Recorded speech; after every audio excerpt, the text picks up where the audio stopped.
Lego is one of the most universally enjoyed products of all time, with millions of kids and adults all across the world building all sorts of contraptions. It's easy to see why it's become more than just a toy. For some, it's a financial asset. A lot of sets retain their value even well after they're discontinued, and few Lego investors were more bricked up than Ed Mansell. Ed had one of the largest collections of Lego Star Wars sets in the world, totaling to around $200,000 worth. He had started purchasing them in the late 90s to early 2000s to later sell off and pay for his grandkids' education. Fast forward around 30 years later, Ed is now in his 80s and his health is failing. So his son, Bryan, makes a deal with a nearby Lego store called Bricks Minifigs, which is part of a national franchising chain. At the time, the brand had received nothing but glowing praise by the masses, so he entrusted them to put up his father's entire collection on their shelves. Every time a set was sold, the Mansells would get a 65% cut of the revenue. Bricks Minifigs agreed to the deal, signed all the necessary paperwork, and were given so much inventory that the store could barely hold it all. That's where the story should have ended, but what followed was an aggressive cover-up of illegal activity and unfathomable corruption you'd expect from an oil or a military company. Not a store that sells a fun, wholesome product like Lego, and somehow they're only the second most evil people involved with Lego Star Wars, the first being whoever designed the X-Wing.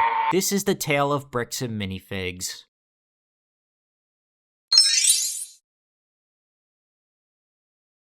In 2009, the original Bricks Minifigs location opened up in Battleground, Washington. The owners, David Ortiz and John Masek, originally met when both bid online against each other for some Lego sets. Eventually, the two decided to split the sets and realized that they'd make good business partners. This disappointed the elderly lady selling the Legos, who had hoped the bidding war would lead to a higher profit. Since day one, Bricks Minifigs has been stealing from old people. While they stuck with one location for a while, in 2010 they found out that others wanted to deliver the same service as them, and so the second of over 300 locations opened in Canby, Oregon. To them, the only way to grow was for other people to run stores with their name. In 2017, brothers Ammon and Matt McNeff opened their own Bricks Minifigs in Orem, Utah. These two had previously worked at their father Daniel's company, Legally Mine, but after finding out Daniel had been obtaining fraudulent loans, misusing company funds, and avoiding paying taxes, they reported him to the IRS, and were subsequently kicked out for revealing his secrets. Months after opening up shop, the brothers completely took over Bricks Minifigs, making them the new owners. And with this changing of the guard came additional adjustments. Ammon and Matt became the new CEO and COO respectively, and the company headquarters were moved to their home state of Utah. Under the McNeffs, Bricks Minifigs' greed really started to shine. They became sort of the GameStop of the Lego community, drastically lowballing and in some cases outright scamming people who traded in their collection. Half a decade later, Crystal Law Gorman and her husband Benjamin Gorman purchased a franchise in Keizer, Oregon. That same year, Mansell Sr. entered his consignatory agreement with that store. Consignment is an agreement structure that enables a person or business to be in charge of a person's belongings to be sold on behalf of them. The business would of course get a percentage of the proceeds, but the majority would go to the original owner. In the case of a collector like Ed, there was so much product that it could barely fit in the store. However, as I've alluded to, the story did not end there. In November 2024, Crystal and Benjamin made it known to corporate that they would be leaving the country for work-related reasons, and that they were planning on selling the store. At that point in time, they had only just started the selling process for Ed's collection. Crystal would note later on that she felt it was wrong to have left the sale incomplete, but regardless, franchise ownership transferred to Brandon Best and Joshua Johnson. These two, alongside corporate, did not make exiting the store a peaceful experience. They effectively forced her out of the store and threatened to call the police if she didn't leave. What's more, she wasn't allowed to take with her any pieces of inventory. That included sales receipts, which measured how much Ed and Bryan were owed for unpaid purchases. She did take one thing though, a copy of the security cam footage, and man would it it be a game changer. After her exit, she called Bryan to inform him of what happened and that they were holding on to money he was owed. Bryan proceeded to call the store, at which point they played dumb about the entire situation. He then visited the store in person with proof the arrangement was very much real. In an act of accountability, they honored the agreement and revealed that they were simply mistaken. Nah, just kidding, that's what would have happened if they weren't so depraved. Instead, they called the police and threatened to sue Bryan for far more than the collection was worth. After this event, Bricks and Minifigs flooded their social media profiles with posts advertising the sets, almost flaunting it in the family's faces. Bryan looked all over for solutions to his ordeal. He sought help from the YouTube group Collecting Weekly, and at first they accepted, but then they got cold feet after legal threats. He was really starting to feel anxious and hopeless. All he could think about was how he had failed to save his father's greatest accomplishment. He didn't know how he would break the news to Ed. The stress of it all would probably kill him. So Bryan wanted to be absolutely sure he had exhausted every last option. That's where Reckless Ben comes in.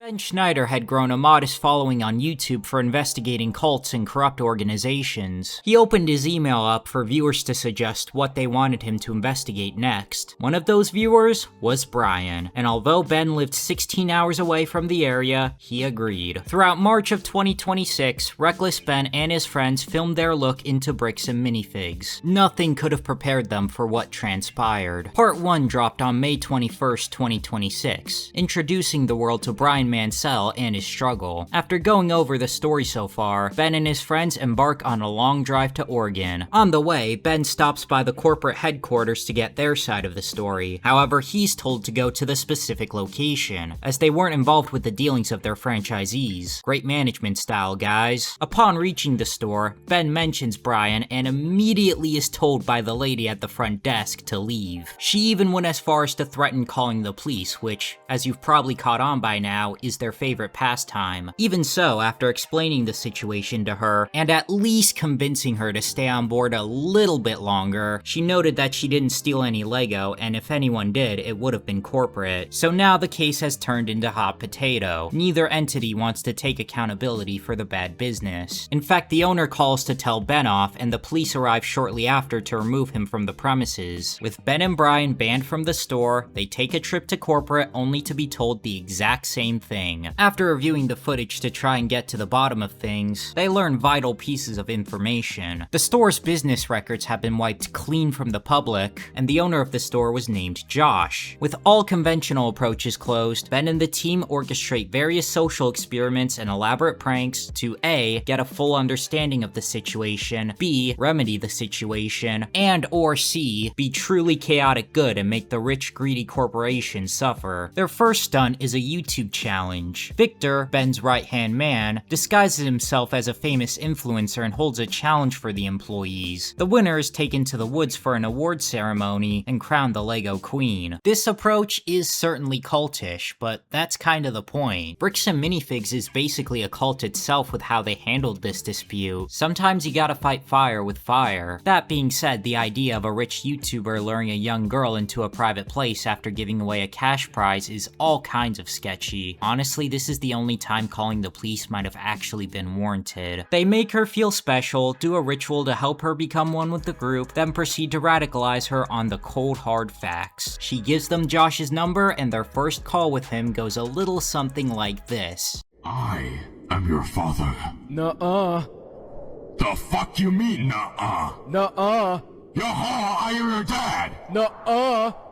The fuck does that even mean? As Josh thinks he has a loophole to not honor the consignment by saying he wasn't the one that signed it originally, he then proceeds to threaten a lawsuit. In retaliation, Ben and friends take the Bricks and Minifigs branding and make their own company with the name "We Steal From Old People" below the logo, effectively looking like a tagline, even though "We Steal From Old People" is the name of the company and Bricks and Minifigs is the tagline. There's no laws dictating how distinct a logo and tagline have to be, so legally, Team reckless Ben is in the clear. With their new business, they sold merch on their website and at a booth right outside the store, convincing many who walked by of what was allegedly happening. They also ran a lottery. Bryan legally still owned the sets that were currently in the store, so Ben put one of them up as a lottery prize. At this point in time, the case was strictly civil, but if Bricks and Minifigs refused to cough up the set won in the lottery, they would be breaking the law, thus making this matter a criminal one. With all the contestants sorted and accounted for, a family won the lottery and were directed to Bricks and Minifigs. They were then, predictably, denied the set they rightfully won and kicked out. The police are back again, and surely now the law would win the day here. Ben did his research and had raffle paperwork and the Oregon law book on standby. There's no way the cops could argue with that. Ben was threatened with arrest despite them not having probable cause. So Ben compensates the family who won and decides that they most likely can't go directly to the police. There's definitely something fishy going on with the AFPD. Mr. Johnson continues threatening to sue, and once he finds out that he could actually have a criminal case on his hands, he tries to backpedal like the weasel he is. Then, after all the pressure Ben put on him in his store, he finally caves in and says that he'll happily give back the Leggo belonging to the Mansells. We did it! Yay! Video over! There's just a few teeny tiny conditions that need to be met. 1. Bryan Mansell would have to give an apology. 2. All negative comments surrounding the store and brand need to be scrubbed from the internet. 3. Positive reviews would have to replace the aforementioned negative comments. 4. Ben must apologize to Amanda, the front desk lady, for the trouble she faced with the family during the lottery. Ben, of course, agrees.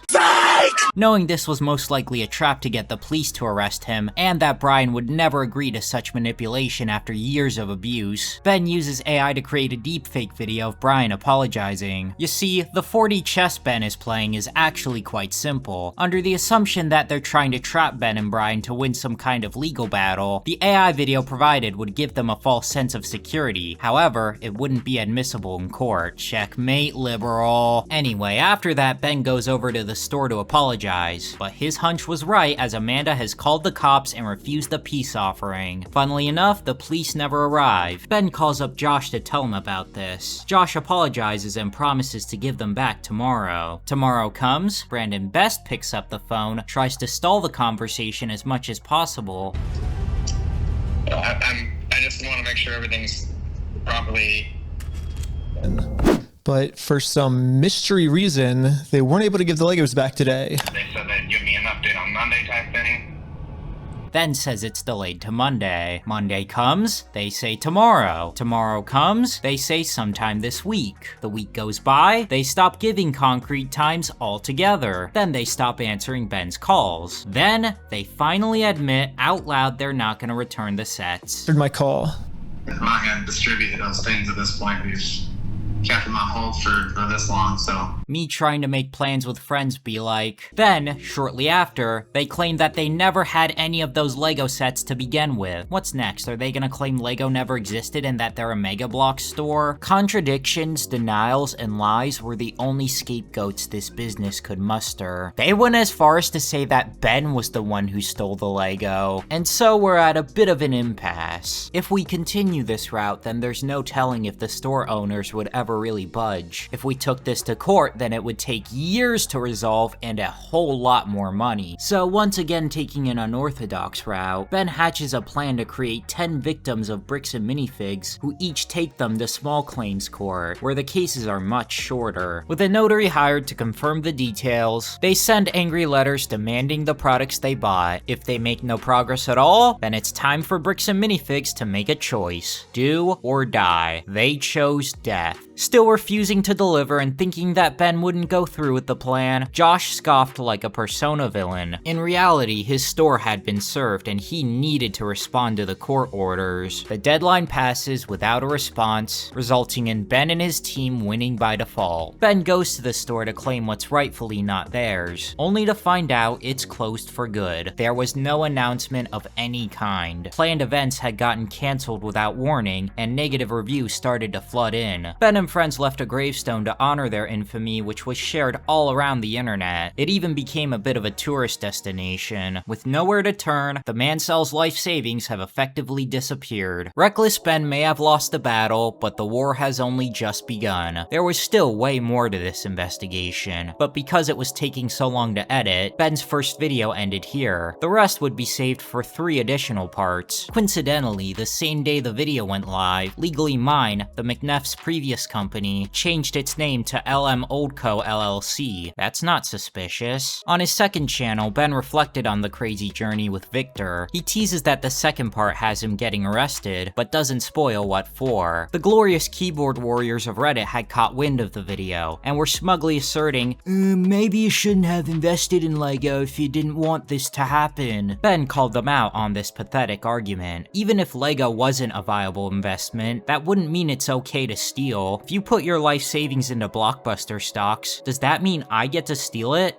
No. And it's not like Bricks Minifigs was some rug pull cryptocurrency that anyone with a brain cell could tell was a scam. They had plenty of goodwill from both customers and the press. Absolutely no one could have predicted that this one random family would get such a big middle finger. The last notable topic is Caledonia, the employee they brainwashed. After her celebration, she was converted right back to Team Bricks Minifigs, and continued to work there until it closed. Caledonia was furious at Ben for making her lose her job, even though he had found her a position at another Leggo store that paid way better. Victor called her to try and make amends, but she just wanted to be left alone. Bricks Minifigs quickly cobbled together a response to the outrage, which Ben read in a video. He clarifies that this was not the second part of the investigation, that was still a Patreon exclusive. They argue that this case was oversimplified and taken out of context for social media. The company states that they would not be litigating this online, and that they're only making this to clarify the core situation. According to them, Bricks Minifigs corporate was not a party to the agreement, nor were the owners that took over the Salem location. They deflect by saying they're not supposed to let owners do consignment deals. As such, the Gormans broke the rules. This is another recurring strategy of theirs, constantly throwing the original owners under the bus. Corporate then claims they have no control over what franchisees do with their store, even though when Ben asked the franchisees, they said go to corporate, and when Ben asked corporate, they said go to the franchisees. Bricks Minifigs then demands to see evidence of their wrongdoing. Only when Ben gave them the evidence, they tried to get him arrested. Bricks Minifigs demands they solve it in court and not with public pressure. Only when Ben tried to solve it in court, they closed. Towards the end of the statement, corporate vows to support its owners being harassed about the scandal and asserts it's not about silencing criticism. They ask the fans to look at both sides and give the usual corporate PR speak about making people happy. The post caps off with Bricks Minifigs promising to provide updates on the matter once they legally can. On the outside, the company seemed confident they could win this one, but internally, they were in panic mode. An email was sent out to franchise owners instructing them on how to deal with the scandal. Someone leaked it to Ben, and he proceeded to read it off in another video. The email calls the ongoing backlash a coordinated attack, and states that corporate would be going from defense to offense. Actions to quell the outrage would be taken not in the media, but behind the scenes, likely because they know nobody would take their side if it was public.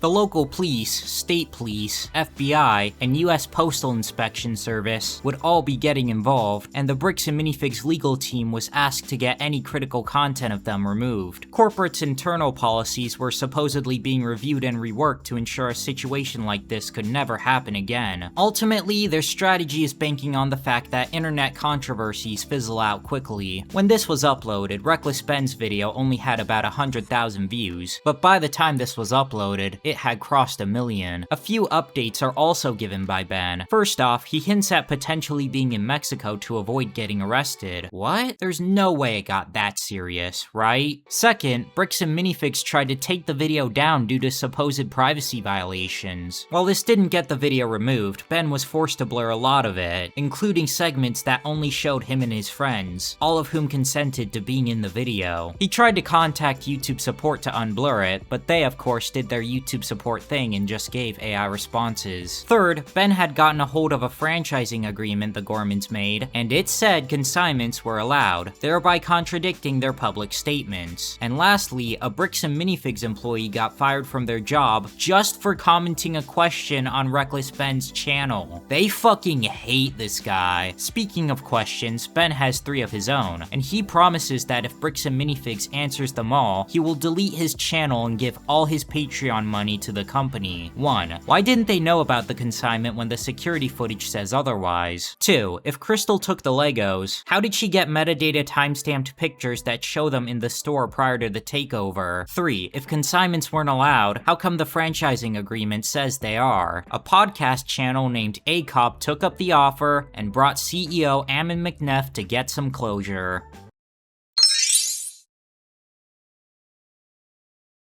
ACOB opted to serve as a third party to the case. In doing so, they allow us to have an unbiased look at Bricks Minifigs' side. Eamon starts off reading a ChatGPT statement about harassment and gives a false promise to return the Legos. He's asked about how he plans to handle the potential revenue loss, and he denies there being any such thing occurring. In a blog post, Bricks Minifigs said they sent a reasonable offer to Bryan, a third claim that will be repeated ad nauseum. Ammon is asked what it was, and he says the new owners found sets that matched the spreadsheet of Bryan's collection and had offered to give it to him, but he did not accept. The hosts then ask why they weren't willing to talk when the sign went viral in the Lego community, but was when the Reckless Ben video took the world by storm. Ammon says he didn't want to be over-emotional and decide the solution on impulse. He wanted to take his time to get all the facts, even though he shunned the guy who gave him the whatever. Another reason was he wanted to address crimes happening to employees during the making of the video. Corporate loves bringing up this supposed harassment to gain sympathy, yet Ben has gone on record to say that he does not condone this behavior. Supposedly, Crystal was not allowed to retrieve her pet parakeet in the store. The hosts ask for an explanation on this crazy allegation. Ammon claims that when the new owners reminded her of him, she said, "Your problem now." No, actually, I know about the bird. Is this brick build or a real bird? What are we talking No, about? it's a real bird that was in the store.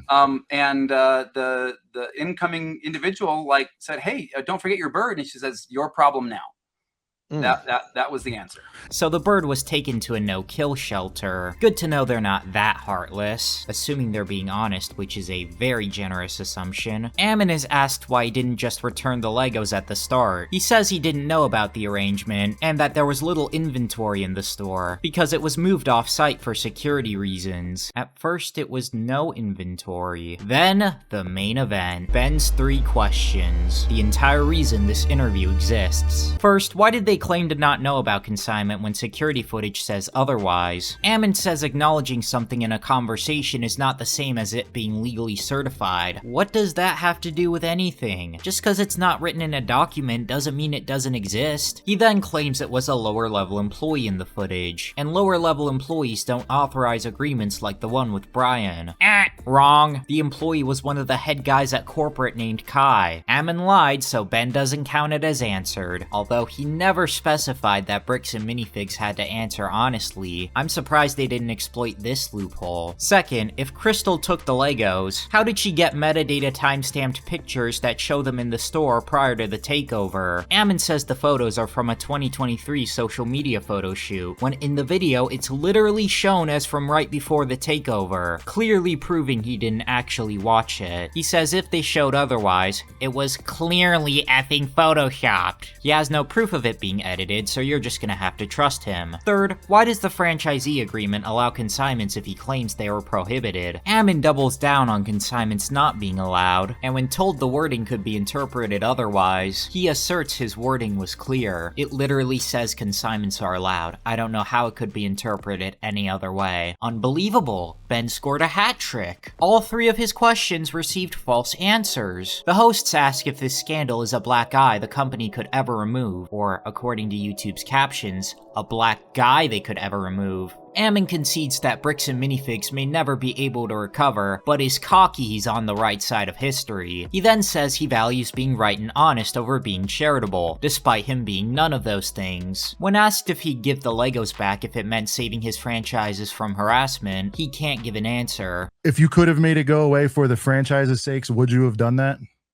If it hushed it and then you figure it out legally later and see the hell out of them behind the scenes and not have this play out in public, would you have done that if you could have, in hindsight? I don't think that's a question that I can answer. Like, because again, every situation is going to be different. And this situation, this one. Yeah, this situation, even still, I don't think I can answer that one completely the way you're wanting. So the hosts throw around the idea of hiring third-party accountants to prevent future inventory mismatches. And on the fly, Ammon says, why not? And I think this was alluded to earlier. You are using third-party inventory accountants to oversee the turnovers, or is that happening every time, or is that something you're going to shore up more going forward, or what's the status on that? No, we sometimes, depending on the situation, will use inventory accountants, but it's not every single time, and it's probably not a bad idea to make it a standard practice for every single time. What a professional businessman. His other plans to ensure this doesn't happen again include making every franchise use the same accounting and inventory methods, greater insight when visiting to check records, and greater training to franchisees to ensure compliance. Ammon still maintains that Bricks and Minifigs never stole the Legos, yet Josh and Brandon promised to give them back in the video after Bryan apologized. Wasn't this basically an admission of guilt? Ammon barely answers this question, blames the Mansells again for not cooperating, and pretends there was no way of identifying which sets belonged to them. There was, though. The Gormans put a yellow sticker on all of Bryan's sets, and supposedly Ben has proof that Josh and Brandon pulled them off. The hosts ask why they didn't respond to the court cases. Ammon says the parties didn't exist or were unrelated, plus the default judgment was a lie for the video and they were actually dismissed. The concern of potential legal costs is raised, but is quickly brushed aside. When asked to explain why consignment was brought up on social media, Ammon says they never directly said it was consignment, just that a large collection was put up for sale. The podcast ends with Ammon getting a call and leaving with another ChatGPT statement. No, wait, there's actually one last question the hosts have. Why did the store close? Ammon's reasoning is safety issues. Reckless Ben reacted to the stream providing counterpoints, and something very interesting happened. His neighbors blared loud music. Again, truly what we want to do. I don't want to, go back and forth on why so. And then I know what some of your fans want to know. Could they be Bricks and Minifigs ambassadors trying to drown out Ben's commentary? Possibly even trying to get the stream copyrighted? I'll let you be the judge.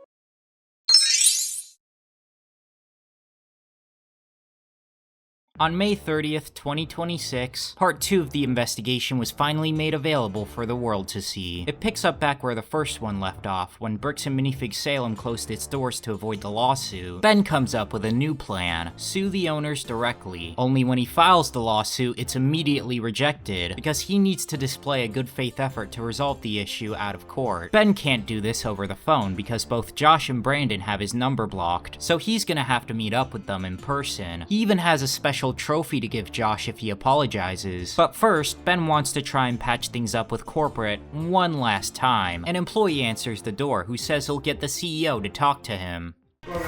Well, That's not Ammon McNabb, so corporate is a no-go. Ben and his friend Tyler approach Josh's neighborhood and spot him outside on the phone, presumably talking to corporate. They must have told him Ben is in the area, cause look who's back. There's no way they could have known Ben was in the car. He was sitting in the back and the windows were tinted. The police pulled the car over for not completely stopping at a stop sign. Ben tells them the full story of the stolen Legos, but it falls on deaf ears. He and Tyler are officially trespassed from Josh's property and forced to go back to their Airbnb. The trophy was obviously destroyed. Ben requested the police footage, and as it would turn out, Tyler had come to a complete stop where the supposed offense occurred. What the fuck? They're really doing everything to stomp on the little guy. But then, just as they try to make sense of what happened, the police show up again. Ben's group was literally doing nothing. Even they know this because they leave without telling Ben why they showed up. Next up is Brandon Best. Will things work out with him? Hey, well, I was wondering if you'd be down to pay us for the lawsuit that we won.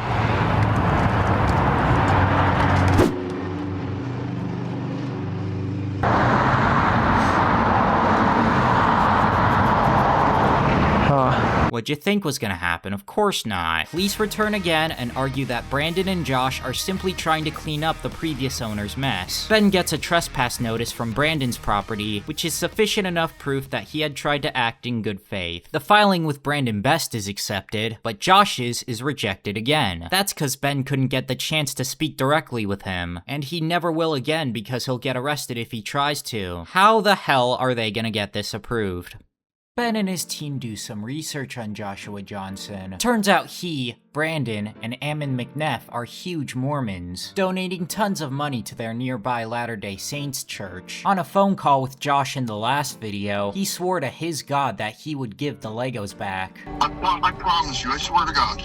I promise you on everything. As it stands, he's on the path to eternal damnation until he sticks to his promise. Ben shows the footage to members of his church, who opt to meet with him to try and redeem him. The more this goes on, the more this feels like a COD Zombies Easter egg. There I go again with my zombies autism. I'm serious though, it really does feel like one with all these trials and tribulations they have to go through. In the meantime, Ben and Tyler drive back to their Airbnb when suddenly... How's it going? How's it going? I'm Officer Hawkins, American Police Department. How you doing? Good, how are you? Someone called saying that the two have heroin on them. What? Yeah, nothing even remotely hints at them being into illicit substances. Brandon and Josh are simply wasting taxpayer dollars to try and get Ben arrested so he can't sue. No heroin is found anywhere in the car. Ben and Tyler are tested multiple times only for them to always come back negative. Yet the police continually ask where the drugs are to get a false confession. Just think, people's lives could be in danger right now, and instead of saving them, the police would rather go after some kid who just wants to help an elderly man. Ben explains the story up to this point, and the police have such poor counter-arguments that they redact them from the body cam. Yeah, you're gonna see them redact a lot of stuff, because good guys always hide their mistakes as much as possible. Eventually, the police do tire out and let Ben and Tyler go, but if they're willing to go to this length, there's no way in hell this'll be the end. The police also have a chat with the Mormon who tried to help Josh, which, speaking of, he's successfully shown that Team Reckless Ben had tried to speak with him in good faith. So the case is approved. Hooray! Now he just has to serve them the court papers in person, which is gonna be easier said than done when Joshua Johnson might as well live in Fort Knox. But Ben has a plan. He's gonna place a sign on a tiny public patch of land that portrays Joshua unflatteringly. Ben, along with a newly hired process server, waits in the car to see what happens. It quickly gets blocked off, and you'll never guess who shows up. What are you guys doing here? Ben's sign is 100% legal. It falls under freedom of speech. So because there's no reason to arrest him, the cops let him go. Until they get called back to the area, only to come to the exact same conclusion and leave.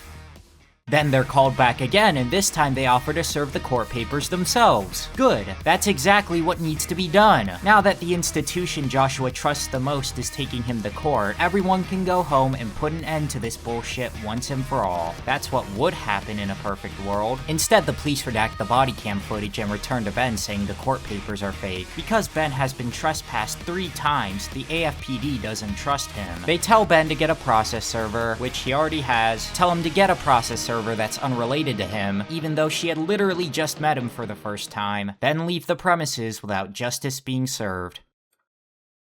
The police are called a 4th time and ring up the court asking if the filing is real. They're gritting their teeth hoping they confirm it's fake, but... yeah, looks like a real small claims case in our court. It's not. Their beloved Joshua Johnson has no choice but to go to court, where he'll most likely be forced to give back Bryan's Bricks and Minifigs. Screwing over a friend is not something anyone wants to do, but the AFPD must do this in order to uphold the laws that keep society stable. Begrudgingly, the police admit defeat and proceed to arrest Ben Schneider. What the fuck are you doing? They don't give a single reason as to why, because there is none. It's not until after that he finds out it's because of stalking, residential targeted picketing, disorderly conduct, and trespassing. How corrupt can these people get? What motivates them to just throw any and all precedents out the window just so Joshy Boy doesn't have to share Alder Beto? Well, after Ben is swiftly released from jail, Bryan calls him with a theory. The cops are protecting Josh and Brandon because they too are Mormons, and they don't want to lose their biggest donors. Mormonism is so infamous for extreme practices that some outright consider it a cult. Ben looked into the history of the officers, and yep, all of them were Mormons. If their goal is to convert more people to their religion, why make it look bad by protecting wrongdoers? Nobody wants to join a community that's this authoritarian and disorganized. At the end of the day, it's their loss. And Ben concedes that it'd be way easier to just start a GoFundMe to help the Mansells. An anticlimactic ending, but should make everyone happy. Bryan gets his money back, and Bricks and Minifigs doesn't have to deal with the harassment. Ben and friends film a promotional video featuring a similar sign as before,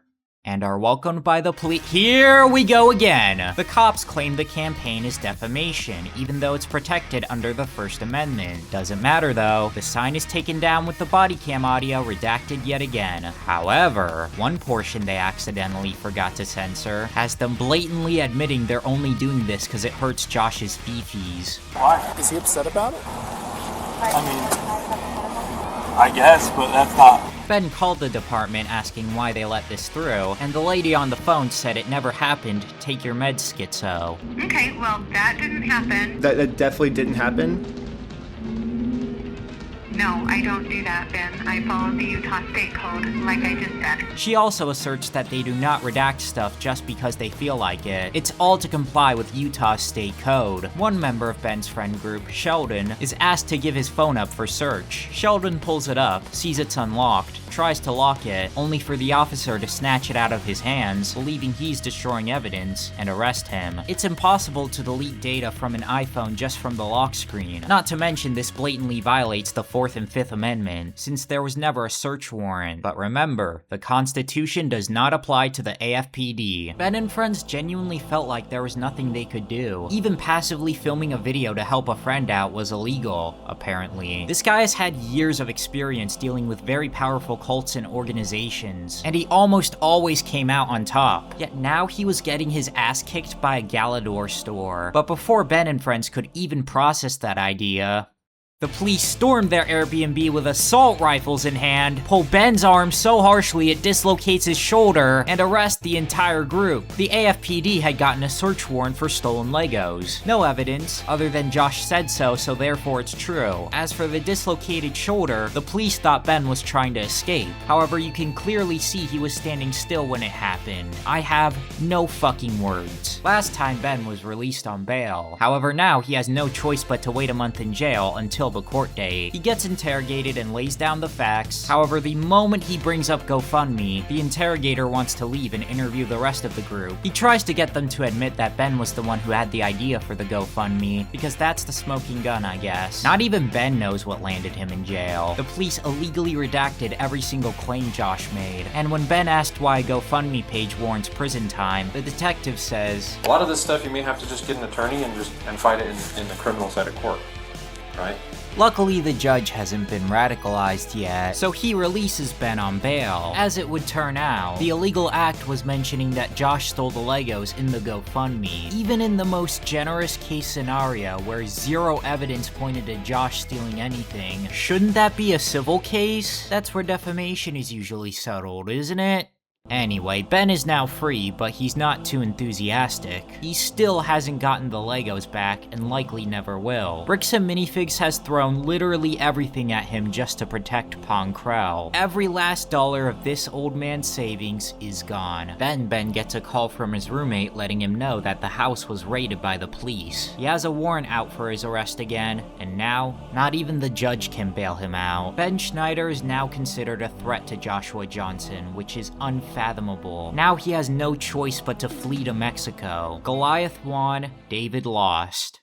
The only saving grace is the court of public opinion. Online, the universal consensus is that Bricks Minifigs is evil. Massive influencers like Moist Critical have spread awareness to this injustice. Those who had previously been wronged by the company came out with their horror stories. YouTuber Just Another Chris had worked for 2 separate Bricks Minifigs locations, and they both fired him for nonsensical reasons. The first time, he had gotten food poisoning from Olive Garden, and the store suggested he skip 2 days to recover. He had just been working 16-hour shifts to help them move, so a break was definitely warranted. Once those 2 days were up, though, the owner berated him for not showing up and fired him on the spot. Luckily, Chris had become friends with the manager of another store, who thought it was unjustified, so he was hired for that location. Things went smoothly for a year until a valuable set mysteriously vanished. In his own time, Chris had been selling Lego sets on eBay, and one of them just so happened to be a copy of the same one. He had purchased his from Craigslist and had the receipts to prove it. He showed the proof to management, but that wasn't good enough. Chris was fired again and forced to sign a contract that would disqualify him from unemployment benefits, in addition to preventing him from operating his own store. He refused to, so the owner decided to fire everybody. This shows a pattern within the company, going scorched earth just to protect their snaps. MGS Bricks made a video just a couple months prior measuring how much different stores would pay for a C-3PO figure. It's not hostile in the slightest. In fact, towards the end, he compliments the chain. It's a franchise with a lot of great locations, and I've personally had many positive experiences, whether that's seeing rare retired Lego sets, looking through minifigures, or just talking with employees who clearly care about what they do. If you have never been, I would highly recommend checking one out if you can. Every store is different, and the experience I had in this video just represents a handful of locations. Yet Bricks and Minifigs took the video down for privacy complaints. The video took place in North Carolina, a one-party state. Filming strangers in public is not illegal. But regardless, MGS got an email saying that the employees featured had been getting death threats. They also call the low payout an honest mistake. The email tries to guilt trip some more by bringing up how one employee had lost his grandfather and another was preparing for heart surgery. Begrudgingly, he re-uploaded it with all the faces blurred. And that was the end of MGS's story. Until he made a short offering to team up with Ben, sparking another hissy fit. Lego YouTubers who had promoted the chain in the past dropped them. Minifigs.me, who had Bricks and Minifigs as one of their top suppliers, announced they would be parting ways and focusing on mom and pop stores. Google shows that foot traffic in most locations is a fraction of what it was beforehand. A less positive side effect of this, though, is harassment. A Bricks and Minifigs location in Sacramento was forced to close for a week because it was targeted so much. These stores are all independently run, so attacking them hurts the local owners and employees more than it hurts corporate. Even unaffiliated places with similar names have suffered. Bricks and Beyond, located in Salem close to where this all occurred, as well as Bricks and Figs all the way in Germany, were review bombed and forced to publicly clarify that they do not steal from old people. First off, do you enjoy stealing from old people?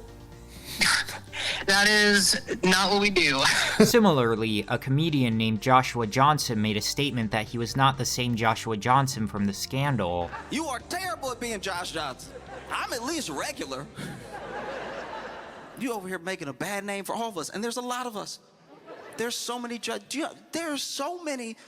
Johnsons in the United States of America that you could just be going about your business and be mistaken for a Josh Johnson that you are not. The American Fork Police Department was also viewed unfavorably, with meetings being interrupted and a protest being organized. Turns out they have a history of excessive force and breaking into homes without a warrant. You know what? I just had an amazing idea. What if, instead of calling them the American Fork Police Department, or AFPD, we should call them the Bricks Police Department, or BPD, because they are psychotic.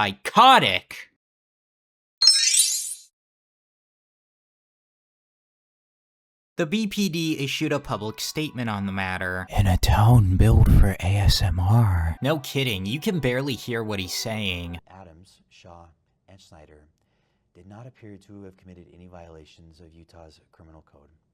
Officer Tonga advised... The officer starts off revealing something that wasn't shown in any of Ben's videos. One of his allies left a package on Brandon's doorstep to get him out of the house. Brandon thought it was a bomb and called the BPD, but it turned out to just be a bunch of rubber ducks. The officer doubles down on the harassment claims as well as the stop sign incident, which again was proven false on their own dash cam. Then he denies ever getting a call about Ben and Tyler possessing heroin. Rather, one of the officers saw that Tyler's eyes appeared to be glossy. However, a former employee had told Ben that Brandon and Josh had used the heroin claim on the Gormans. Even if we assume the officer is telling the truth, they had already proved there was no trace of heroin anywhere, so that just shows how poor their judgment is. He brings up that Joshua Johnson said on the phone with the BPD that he was going to shoot someone because he was so sick of the harassment. He never specified who. Could have been Ben in self-defense, could have been an innocent bystander out of pure anger, and they just completely brushed it it aside. The officer details the agreement the same way the Snopes verified source Ammon McNeff did. Bricks and Minifigs tried to give them back, Bryan said no, blah blah blah. Then he alleges that Ben was hired to harass, stalk, vandalize, forge signatures, and threaten to murder the owner. Oh, so now death threats are not okay? Rules for thee, none for me. Regarding the court papers, the officer asserts that they had already been served when Ben was trying to serve them, and that he was just looking for content. They play the body cam footage, but conveniently leave out the part where the court tells them it hasn't been served yet. Then he lists the bullet points of what constitutes as stalking and how those match what Ben did. 1. Engages in a course of conduct directed at a specific individual. Ben was directly targeting Joshua Johnson with the court papers, except it's literally required by the court if you want to get a case going. 2. Is reckless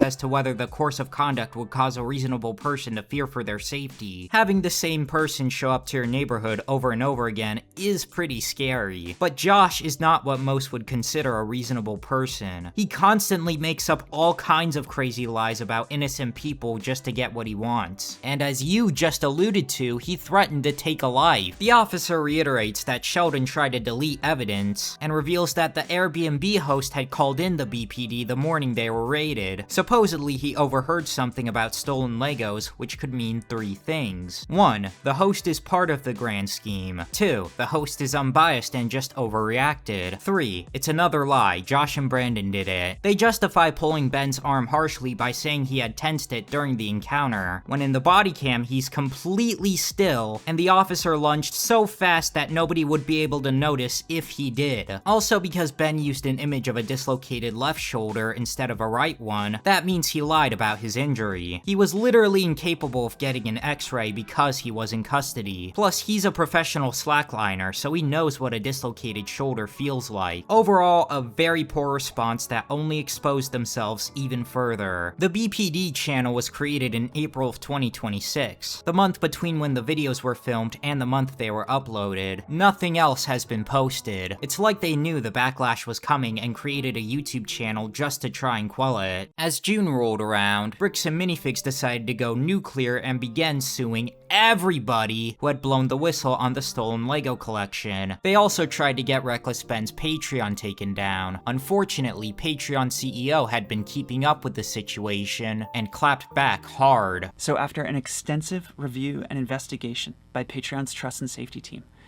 we have in fact unfortunately determined that Bricks and Minifigs can stuff it.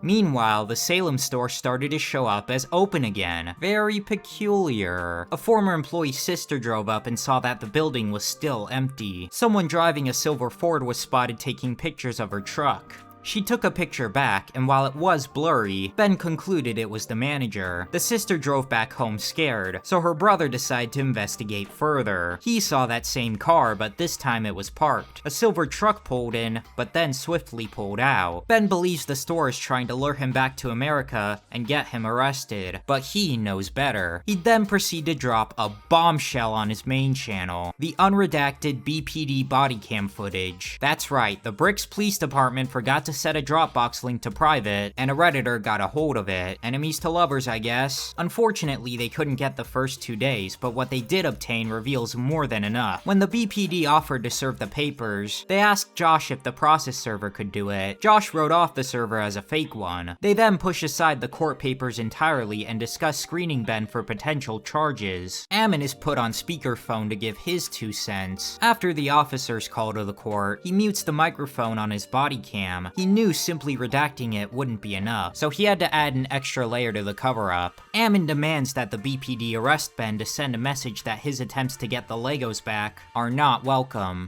Like, letting them go cannot be an option here, guys. Like, there's got to be something for cyber stalking, bullying, like all of the different things. Like, there's got to be something to arrest them and send a message that this is not appropriate, this is not okay. So Ben gets arrested, and Josh, much like the average single male who's terminally online, fillets the fuck out of the BPD. I love you. Oh, There we go. I love you. When they raided the Airbnb, the officers told one another to make sure Ben was not filming. Coincidentally, Ben was grabbing his phone and hitting record as they knocked on the door. That's probably why the officer pulled Ben's arm so harshly. This next clip is just wow. How many did you get? You got Ben? We got 5 right now. Including Ben Schneider? Yes. Sweet, that's good. They say it like it's a carnival game. Arrest this many innocent people and you win a plushie. At the station, a golden plunger could be spotted on an officer's desk, which is actually the mascot for Ben's religion, Scientology sucks. The BPD is siding with a vandalizing stalker who stole Legos from a struggling corporation and threatened to kill its employees. Absolutely disgusting. The Utah government should withdraw its funding. Speaking of threats, Ben reveals that Bricks Minifigs has been making them non-stop under his name. Now the police in Los Angeles, where Ben lives, is in on the hunt. They really are bringing in the cop Avengers.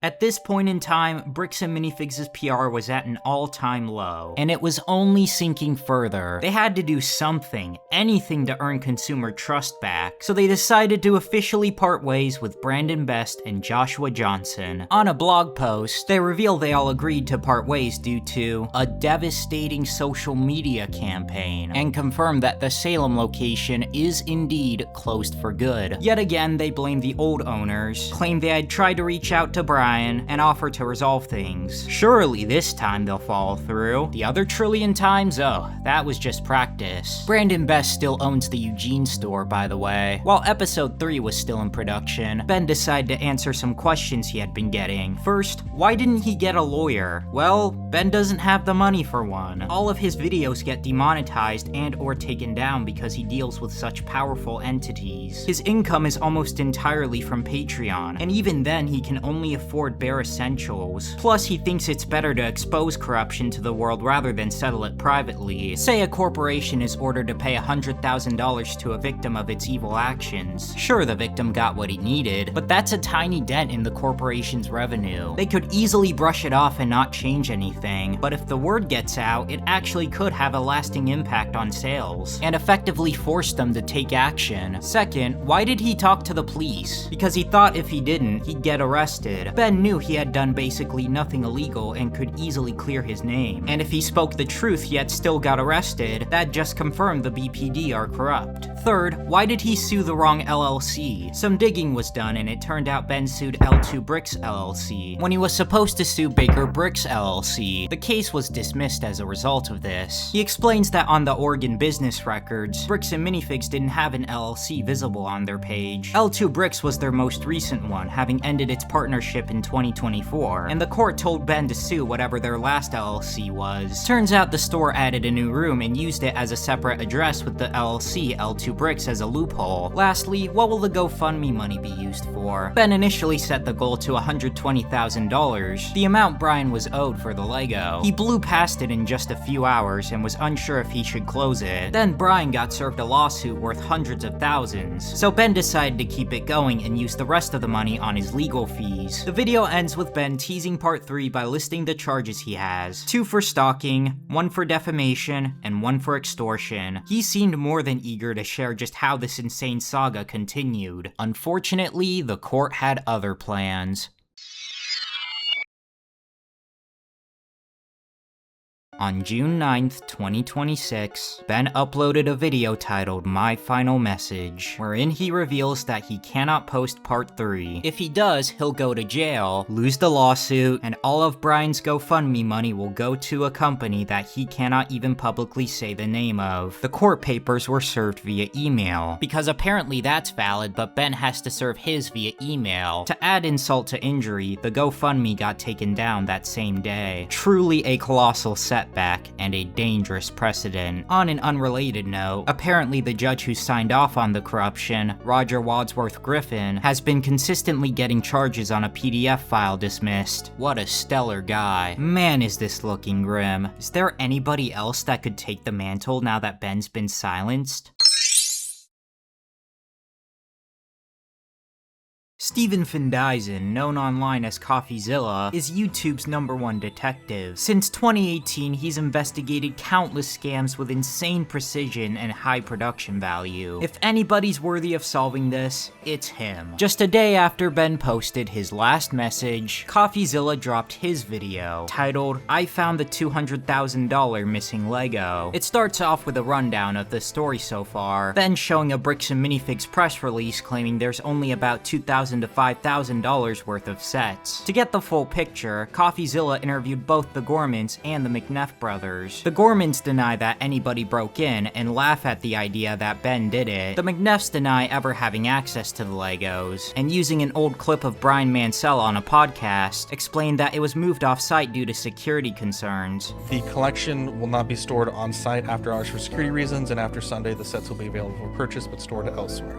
The Gormans are asked about this clip and say it's an old press release from when they were still in charge. The move off-site only lasted them one weekend until they got safes to put them in. The McNeffs, continuing to throw the previous owners under the bus, claimed the Gormans were behind on payments and about to go bankrupt. So Brandon Best was sent out as a secret shopper to take videos of the store in case they were hiding or stealing things. They ended up spotting Crystal taking a cart full of things to her car with a coat draped over it. It also turns out that Crystal has retail theft on her arrest record, adding to their concern. Crystal admits that yes, she did steal from a retail store, but it was over 25 years ago when she was 19 and pregnant. She has long since moved on from it, and had even told the McNeffs about it when she first became a franchisee. They said it was completely irrelevant to who she is now. Both the McNeffs and the Gormans came prepared for the video, bringing evidence to prove the other is lying. But before he looked at that, CoffeeZilla had reached out to Joshua Johnson, who said that Crystal's pics would only show a few sets of minifigs. If they proved otherwise, he would eat his word. Matt shows the videos Brandon took and compares them with photos of empty shelves the night of the takeover. The Gormans reiterate that they had to take Bryan's sets off the display and put them into safes at night, which Matt says he knew about. Not in the back, but specifically in a safe. Like there were a bunch of Star Wars sets in a safe. Did Brandon see those? Has there been talk of those? Do you know what I'm talking about? Yeah. Matt shows some more photos, along with a spreadsheet of the Star Wars sets that were in there that night. But then CoffeeZilla shows him Crystal's photos, and a lot of those sets did not show up on the spreadsheet, nor Brandon's photos. Matt has no idea where the missing sets ended up. The Gormans recount that on that night, Brandon was driving a U-Haul truck. This could very well be the smoking gun, since that type of vehicle would be needed to haul a massive Lego collection like Bryan's. Plus, it ties back to a call Coffee got from an Bricks and Minifigs employee. This individual worked at the store in Eugene, which Josh and Brandon owned before taking over the Salem store. He recounts that his colleagues would gossip about the Salem location being a bad area to work in, possibly even being haunted. Brandon told him Crystal stole the Legos in a U-Haul truck and ran off with them, all while unloading a Star Wars-filled U-Haul of his own that came from Salem. Matt claims there was no U-Haul. Brandon was only driving a rental car. Whatever truck the ex-employee was talking about had nothing to do with the Salem store. He asserts that if CoffeeZilla were to go through the security footage, there would be no U-Haul in sight. Coffee takes the offer and, oh my god, there's a U-Haul right outside the store. Matt lied through his teeth. CoffeeZilla calls Ammon for his side on the U-Haul story, wherein he noticeably stutters a lot. So there's actually two different things that are going on here, just to help you understand. And I don't know if you want this particularly not on the record, but we do know of a disgruntled former employee. He says the truck in the security footage was Brandon's, but not meant for Legos. Brandon had tried to connect a camping trailer to his red pickup truck, but it was not rated for that weight, so he got a U-Haul that was. He then dropped the trailer off elsewhere and arrived at the Salem store in that truck. CoffeeZilla asks Brandon for some documentation, and he shares the contract as well as 2 more photos. The first is of the store, while the second is of the U-Haul's mileage before returning it. The time between them is about 3 hours, while the employee recalls it took 4 hours to unload the Legos. So it does indeed look like the U-Haul at the Salem store and the one at the Eugene store were different. After this dead end, CoffeeZilla decides to tally up the sets using all the photos and records he had gathered. It doesn't end up totaling to $200,000, but $107,000. Even Reckless Ben was shocked by this. Yeah, I mean, this entire time, literally every single person has been telling me there were $200,000. Like, that's how much, like, you could sell all these sets for. By the Gormans' own admission, $200,000 was just a vague estimate to make it look more valuable. About $24,000 of it was sold, which, factoring in Bricks Minifigs' 35% cut, would total to a $17,000 paycheck. That leaves roughly $82,000 worth of unsold inventory, vastly contradicting Bricks Minifigs' estimate of $2,000 to $5,000. However, in Crystal's photos, CoffeeZilla and his team only found $21,000 worth of Star Wars sets that were verifiably in the store the night of the takeover. That would leave about $61,000 worth of sets that can't be explained. Then, CoffeeZilla finds out that Bryan had actually sold some of his sets to YouTuber M&R Productions as a side deal. About $15,000 was a part of it. However, the sets were listed on an early spreadsheet as a part of their storage, making things even more complicated. The Gormans said that everything marked as storage did make its way back to the store, but none of the photos showed the sets that M&R bought. CoffeeZilla pulls up the point of sale records, which contain every single sale the store has made. A whopping $51,000 worth of purchases matched Bryan's collection. Crystal's inventory list was only half that, so what's going on? Well, a lot of it was layaway purchases, where initially a customer only pays part of the asking price, and over time pays the rest of it off at a premium. That's right, people take out mortgages for Legos. This Fabuland shit gets serious. Tracking layaways proved to be a logistical nightmare. Their point of sale system was indeed being a POS by marking them as full purchases, as well as full purchases as layaways, so the Gormans almost exclusively reserved them for sets in Bryan's collection. Joshua Johnson told CoffeeZilla that only 2 to 3 sets were on layaway when he and Brandon took over, but the Gormans claim it was way more than that. Coffee did the counting and found there were 98 sets on layaway that totaled anywhere from $15,000 to $25,000. That leaves around $10,000 to $20,000 of Legos that CoffeeZilla cannot find. Sheldon, the guy who got arrested for locking his phone, would point out that there were bags of minifigures which Coffee didn't take into account, and that Bryan had kept some sets for him and his children. That's probably what the missing $10,000 to $20,000 is. In conclusion, it's a very complicated case that not even CoffeeZilla could fully solve. It's a result of incompetence on both parts. Granted, one side just made some human errors while checking inventory while the other ruined lives just to avoid accountability, but it is a lot less one-sided than it was at first glance. CoffeeZilla's video ends with a hilarious moment where Ammon is shown a spreadsheet he claimed he didn't have and is at a loss for words. What are you looking at? It says owner salem.or at bricksandminifigs.com. That's you guys. It says owned by BAM Franchising Inc. It says created September 6, 2024. And when I look at it, this is the Mansell list, I believe. So this would have been created under so we have the y'all definitely have this. Y'all have access to this. Well, I had no idea. So if this is the first that anybody has shown me that a spreadsheet was created using Bricks and Minifigs Salem, and all of this stuff was archived. If it's any consolation, Bryan's GoFundMe has since been restored and is at over $500,000. He's beyond grateful for the support he's gotten. Ben has also had his gag order relaxed, so part 3 came out while I was making this video. But this project has gotten way too big, so I'm gonna save it and part 4 when it comes out for a follow-up video. Stay tuned.